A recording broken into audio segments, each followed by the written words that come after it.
What you're witnessing in time-lapse is a pretty horrific event from the viewpoint of these bees.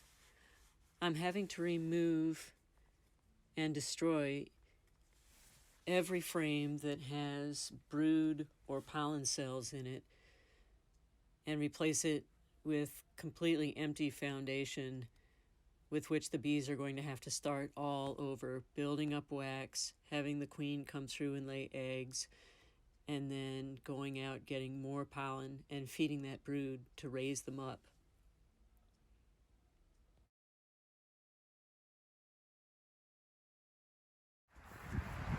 Unfortunately, somebody didn't quite read the label all the way while spraying their garden or crops.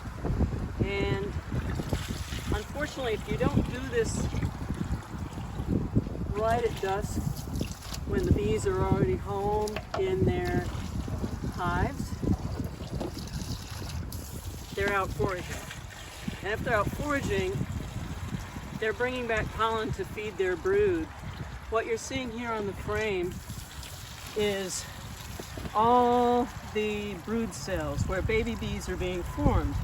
Unfortunately, in between those are little pollen cells where they've concentrated all the pollen they've collected with the intention that they'll bring up healthy young. Protein, lots of protein in pollen. So it's not affiliated or involved, shall I say, with the honey that we harvest for ourselves, but it's essential to the growth and maintenance of the hive. So if you poison your brood, you don't have workers to go make honey, and you don't have people to go and pollinate our various crops here in South Louisiana.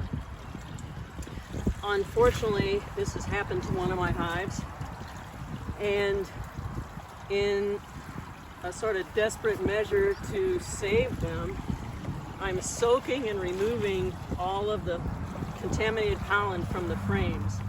I think you can probably figure out it kills the brood to soak them in cold water. So they're going to have to make a bunch of wax, get the queen to lay eggs, go out and harvest fresh pollen, hopefully not from the same dang field, and we'll see.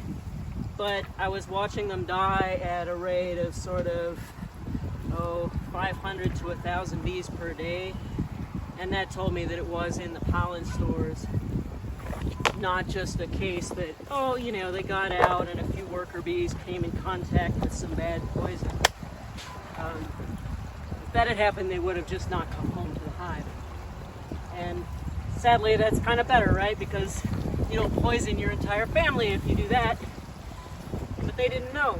It was tainted pollen they were picking up. And so they were bringing it back and storing it away, and the nurse bees were feeding the brood. And so that's what I've been seeing dragged out over the last 3 days is dead brood, dead nurse bees. Those are bees who wouldn't be out in the field. So that tells me that my entire hive was contaminated. So please read the directions, y'all. I'm just like you, I'm a busy person.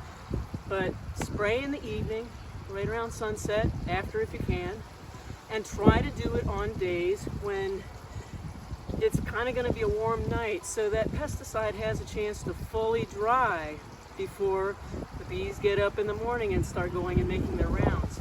Your crop's going to be better because they'll be alive to help pollinate it. And I think it's no secret, human beings really need honeybees and pollinators for us to survive.